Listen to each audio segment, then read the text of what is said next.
ये special lecture है B pharma fifth semester के स्टूडेंट के लिए। मेडिसिनल केमिस्ट्री पीटीयू और एमएस पीटीयू के final examination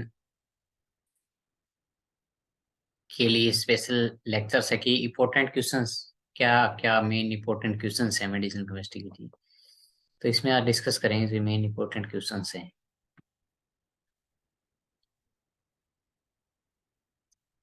main important question module wise देखेंगे, first second third fourth module है, 5 मॉड्यूल में से। तो जो फर्स्ट मॉड्यूल में सबसे मोस्ट इम्पोर्टेंट जो चैप्टर है, जिसमें से काफी अच्छा मार्क्स के क्वेश्चन आएंगे, 10 मार्क्स का क्वेश्चन इसमें से आ सकता है, ये है एंटी नियोप्लास्टिक एजेंट्स। इनको एंटी कैंसर एजेंट भी कहते हैं, एंटी नियोप्लास्टिक एजेंट भी कहते हैं। तो ये पार्ट काफी इम्पोर्टेंट है, इसमें से काफी क्वेश्चंस आते हैं। तो सिंपल क्वेश्चन कैसे आएगा, एंटी नियोप्लास्टिक या एंटी कैंसर पे नोट आएगा। तो उसमें क्वेश्चन ऐसे आ सकता है कि डिफाइन एंटी नियोप्लास्टिक एजेंट्स क्या होते हैं, classify them and explain in detail. तो आपको क्या करना है, एंटी नियोप्लास्टिक एजेंट या एंटी कैंसर पे कोई भी नोट आता है जैसे भी, तो आपको क्वेश्चन अटेम्प्ट कैसे करना है, स्टार्टिंग में उसकी डेफिनेशन लिखोगे, उसके बाद क्लासिफाई करना है आपको। ये क्लासिफिकेशन एज इट इज दी हुई है आपके सिलेबस में। क्लासिफिकेशन में कुछ नहीं लिखना, आपको ये लिखना है फर्स्ट क्लास लिखोगे एल्केलाइटिंग एजेंट, ये एग्जांपल लेटर रख के। उसके बाद सेकंड क्लास का नाम है एंटी न्यूप्लास्टिक में एंटी मेटाबोलाइट्स, एंटी मेटाबोलाइट्स में ये साइड लगाती है मरकैप्टोब्यूरन फ्लोरिडेसी। उसके बाद थर्ड क्लास आती है एंटीबायोटिक, एंटीबायोटिक की क्लास लिखोगे ड्यूबेटोमाइसिन, डॉक्सोरोबिसिन, ब्लियोमाइसिन। उसके बाद आता है प्लांट प्रोडक्ट, जो नेचुरल प्लांट प्रोडक्ट हैं जिनमें एंटी कैंसर एक्टिविटी है, उसमें लिखोगे विन का एक प्लांट आता है जिससे दो केमिकल एक्सट्रैक्ट होते हैं, विन ब्लास्टिन और विन क्रिस्टिन। और उसके बाद मिसलेनियस में लिखोगे सिस प्लांटिन और माइटोटिन। तो ये क्लासिफिकेशन एज इट इज आपके सिलेबस में दी हुई है, तो ये क्लासिफिकेशन मोस्ट इंपोर्टेंट है, इसको एज इट इज याद रखनी है आपको। उसके बाद क्या करना है, डेफिनेशन लिखोगे एंटीनियोप्लास्टिक की, क्लासिफिकेशन लिखोगे और उसके बाद आपको एक कोई भी क्लास की एक जो आपको ड्रग अच्छे से आती है उसको एक्सप्लेन कर दोगे। तो एग्जाम में कई बार क्वेश्चन ये भी आता है कि write a note on alkylating agent या एंटी मेटाबोलाइट, तो आपको ध्यान रहे कि ये एंटी कैंसर के चैप्टर में से है ड्रग्स। तो ये सबसे मोस्ट इम्पोर्टेंट है, सभी बच्चे इसको करके जाएं एग्जाम के लिए।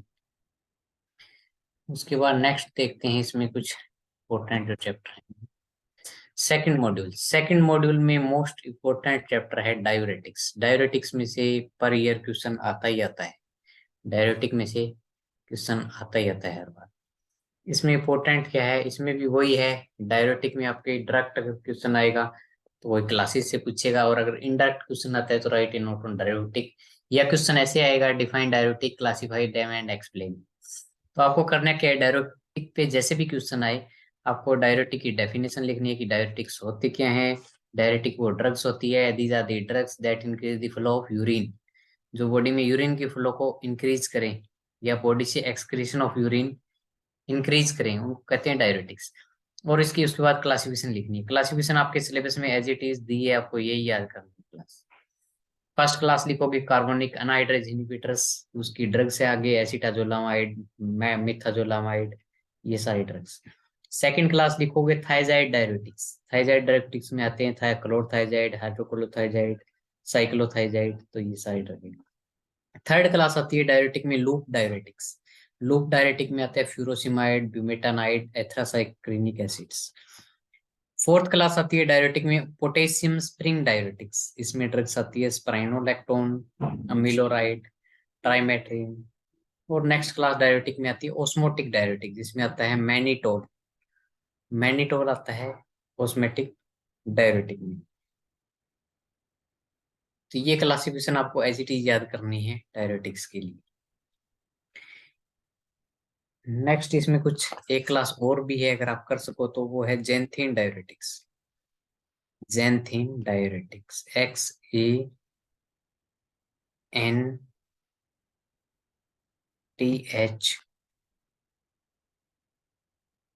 XANTHINE।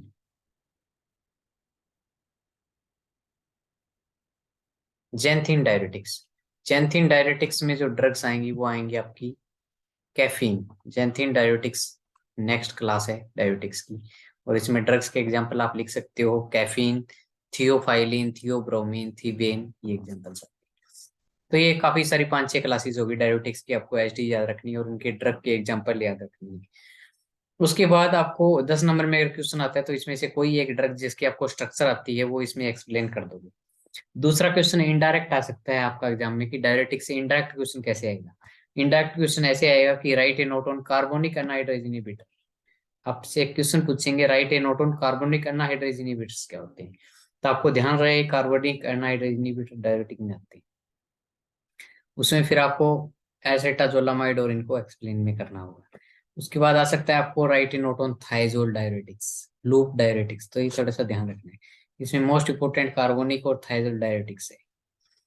उसके बाद नेक्स्ट अगर इसमें देखें कि कुछ स्ट्रक्चर जो इंपॉर्टेंट है, तो स्ट्रक्चर आपने इसमें फ्यूरोसिमाइड की करनी ही करनी है, इंपॉर्टेंट ड्रग है।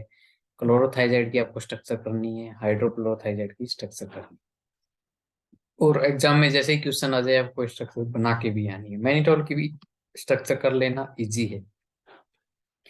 उसके बाद आती है नेक्स्ट एंटी हाइपरटेंसिव एजेंट, इसमें मोस्ट इंपोर्टेंट है। सेकंड मॉड्यूल काफी इंपॉर्टेंट है, एग्जाम में काफी मार्क्स का क्वेश्चंस आते हैं सेकंड मॉड्यूल में। एंटी हाइपरटेंसिव वाला सबसे इंपॉर्टेंट चैप्टर है। एंटी हाइपरटेंसिव में आपको क्या लिखना है, एंटी हाइपरटेंसिव की डेफिनेशन की anti hypertensive are the agent that are used in the treatment of hypertension, यानी जिसमें ब्लड प्रेशर बढ़ जाए उसकी ट्रीटमेंट हम देते हैं। तो इसकी भी क्लासिफिकेशन एंटी हाइपरटेंसिव की काफी सारी क्लासेज है, वो आप बुक से देखिए, काफी सारी क्लासेज है एंटी हाइपरटेंसिव में। डायरेटिक्स भी देते हैं एंटी हाइपरटेंसिव में, ACE inhibitor, angiotensin converting enzyme inhibitors, alpha blocker, beta blocker, alpha plus beta blocker, vasodilators, काफी सारी क्लासेस है 6-7 एंटी हाइपरटेंसिव की, तो ये आपको करनी है। उसके बाद कोई भी एक ड्रग जो स्ट्रक्चर से आती है उसको आप एक्सप्लेन कर दो। ये आपका हो गया सेकंड मॉड्यूल। सेकंड मॉड्यूल में एक कैल्शियम चैनल ब्लॉकर है, ये भी इंपॉर्टेंट है, कैल्शियम चैनल ब्लॉकर्स। इनको आप एंटी हाइपरटेंसिव में भी लिख सकते हो, calcium channel blocker anti hypertensive में भी क्लास आएगी, तो ये भी इंपॉर्टेंट है कि बॉडी में जो कैल्शियम चैनल को ब्लॉक करें उनको कहते हैं एंटी हाइपरटेंसिव। उसमें एंटी इंजाइनल में भी आते हैं और ये एंटी हाइपरटेंसिव में भी आते हैं, दोनों में आते हैं कैल्शियम चैनल ब्लॉकर्स।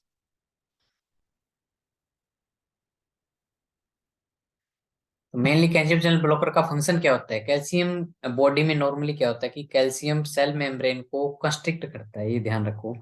और जैसे ही कैल्शियम की एंट्री हमारे सेल मेम्ब्रेन में होगी तो सेल मेम्ब्रेन कंस्ट्रिक्ट होगी, और जैसे ही सेल मेम्ब्रेन कंस्ट्रिक्ट होगी तो यूं मानो हमारा ब्लड प्रेशर है वो बढ़ेगा, नॉर्मल सी बात है। जैसे ही कैल्शियम आयन की एंट्री ब्लड वेसल्स में हुई, सेल मेम्ब्रेन में हुई, वो ब्लड वेसल को कैल्शियम आयन कंस्ट्रिक्ट करेंगे मसल को, और उससे ब्लड प्रेशर बढ़ेगा। तो अब ट्रीटमेंट में क्या है, ट्रीटमेंट में अपने को हाइपरटेंशन का ट्रीटमेंट करना है कि जिसमें ब्लड प्रेशर ऑलरेडी बढ़ा हुआ है पेशेंट का। तो उसके ट्रीटमेंट में क्या देंगे, कैल्शियम चैनल ब्लॉकर्स देंगे जो कैल्शियम चैनल को ब्लॉक करें। ये क्या करेंगे, सेल में कैल्शियम चैनल आयन की एंट्री को ब्लॉक कर देंगे।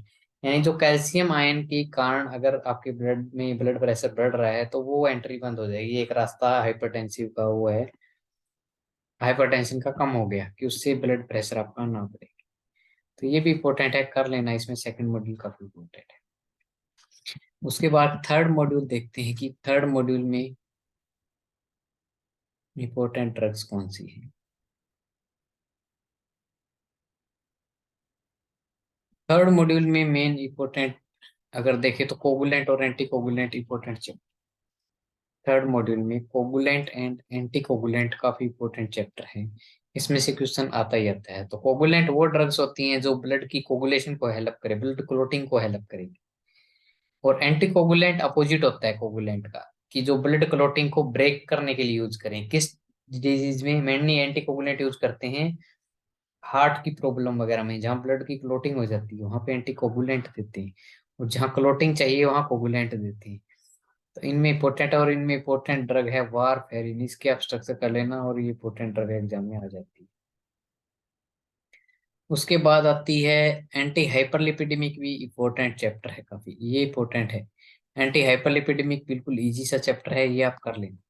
इसमें क्या आएगा, डेफिनेशन लिखनी है एंटी हाइपरलिपिडेमिक क्या होती है। जो हमारे बॉडी में these are the anti hyperlipidemic are the agents या drugs that decrease the level of lipids in our body या cholesterol in our blood plasma या ब्लड सीरम के अंदर, कि ब्लड सीरम में हमारे जो लिपिड्स का लेवल बढ़ा हुआ है, वो VLDL, VLDL, LDL, triglycerides, cholesterol, ये जो लिपिड्स हैं इनका लेवल जब ब्लड में बढ़ जाता है, ब्लड प्लाज्मा में, तो फिर क्या होता है, हार्ट में हर जगह ब्लॉकेज हो जाती है। तो इनके ट्रीटमेंट में एंटी हाइपरलिपिडेमिक देंगे, यानी जो लिपिड के लेवल को कम करे बॉडी में।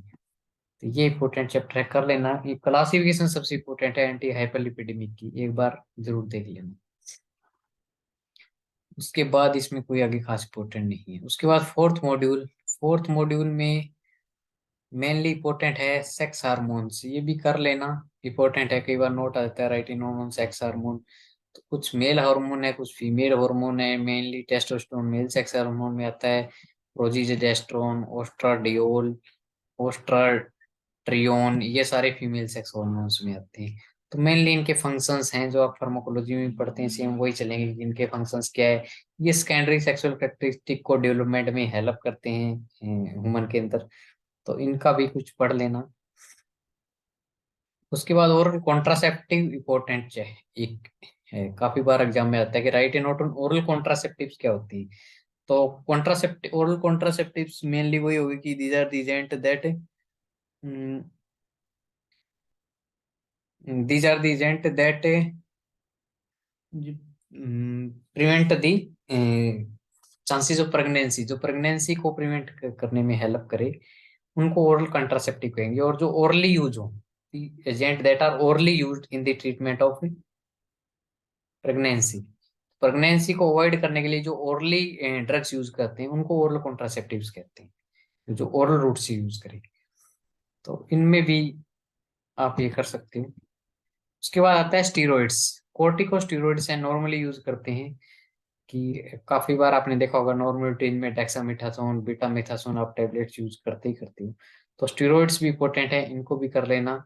मेनली यूज होते हैं इन्फ्लामेशन में, एंटी इन्फ्लामेटरी, एंटी एलर्जिक भी यूज होते हैं, काफी सारे इनके यूजेस।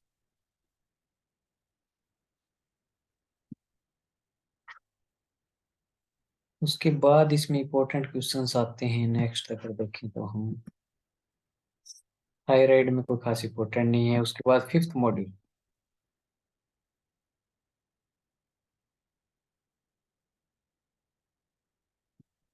फिफ्थ मॉड्यूल में जो इम्पोर्टेंट क्वेश्चंस इसमें है वो है एंटी डायबिटिक। ये चैप्टर काफी मोस्ट इम्पोर्टेंट चैप्टर है, एग्जाम में क्वेश्चन आता ही आता है एंटी डायबिटिक एजेंट्स।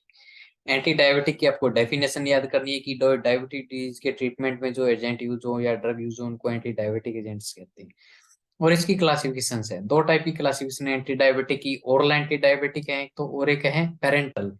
पेरेंटल में आता है ओनली इंसुलिन, और ओरली एंटी डायबिटिक में आते हैं सल्फोनाइल यूरिया, थाय थायोडाइजोलिडिन डायोन्स, ग्लूकोसाइडेज इनहिबिटर्स, ये सारे आते हैं ओरल एंटी डायबिटिक में। तो दो क्लास बना सकते हो एंटी डायबिटिक में आप, एक पेरेंटल एंटी डायबिटिक जिसमें इंसुलिन आएगा, एक ओरल एंटी डायबिटिक जिसमें सल्फोनाइल यूरिया डेरिवेटिव आते हैं, थायरोइडिन डायोन्स आएंगे, ग्लूकोसाइडेज इनहिबिटर्स आएंगे। तो ये इंपॉर्टेंट चैप्टर है, इसको कर लेना। उसके बाद आता है लोकल एनेस्थेटिक, ये भी इंपॉर्टेंट एक पार्ट है। एग्जाम में क्वेश्चन लोकल एनेस्थेटिक का पक्का कोई एक दो क्वेश्चन आते ही आते हैं। तो इसमें आपको मेनली SAR अगर कर सको तो आसान है लोकल एनेस्थेटिक का सबसे। उसके बाद इसी की वही है, डेफिनेशन लिखोगे लोकल एनेस्थेटिक की क्या होती है, कि लोकल एनेस्थेटिक आदि ड्रग्स होते हैं, एजेंट होते हैं that are used in the treatment of minor surgery that produce anaesthesia in a particular area of body, की जो बॉडी के सिर्फ एक पार्टिकुलर एरिया को एनेस्थाइज करने के लिए यूज होती है, उनको लोकल एनेस्थेटिक कहते हैं। जैसे कोई डेंटल सर्जरी करनी है या इस टाइप से, तो सिर्फ एक बॉडी के एक पार्ट को एनेस्थाइज जब करते हैं उनको कहते हैं लोकल एनेस्थेटिक्स। और इसमें मेन क्लासेस लिखोगे, आपकी कितनी क्लासेस हैं लोकल एनेस्थेटिक की। तो फर्स्ट क्लास आते हैं लोकल एनेस्थेटिक की, बेंजोइक एसिड डेरिवेटिव लिखनी है आपको, जिसमें ये सारे एग्जांपल है, कोकीन्स आता है, साइक्लोमिथिकेन आता है, पाइप्रोकेन आता है, ये बेंजोइक एसिड डेरिवेटिव्स में आएंगे। सेकंड क्लास आती है लोकल एनेस्थेटिक में अमाइनो बेंजोइक एसिड डेरिवेटिव्स, इसमें बेंजोकेन आते हैं, प्रोकेन, ब्यूटाकेन, ये एग्जांपल्स हैं। उसके बाद नेक्स्ट क्लास आती है लोकल एनेस्थेटिक में एनिलाइड डेरिवेटिव। एनिलाइड डेरिवेटिव में लिग्नोकेन लिखोगे, मेपिवाकेन, एटिडोकेन, तो ये कुछ एग्जाम्पल आते हैं और उसके बाद कुछ मिसलेनियस आते हैं। तो ये 3-4 टाइप्स जो हैं, 4 टाइप की इसकी क्लासिफिकेशंस हो गई, 4 क्लासेस हो गई मेन लोकल एनेस्थेटिक की। तो ये हेडिंग लिखोगे और इनके एक एक दो दो एग्जाम्पल लिखोगे। और कोई एक स्ट्रक्चर वाली ड्रग जो आपको आती हो, मेनली बेंजोकेन, प्रोकेन, इनके स्ट्रक्चर इंपॉर्टेंट है, ये कर लेना, लिग्नोकेन के। और ये आपको एक्सप्लेन करने हैं स्ट्रक्चर। तो ये एक ओवरव्यू था जिसमें से कि मेनली जो पेपर्स में क्वेश्चंस आने। तो होप कि सभी स्टूडेंट ये मोस्ट जो इम्पोर्टेंट क्वेश्चन है ये प्रिपेयर करें फाइनल पेपर के लिए, और इनमें से काफी कुछ एग्जाम में आ जाता है।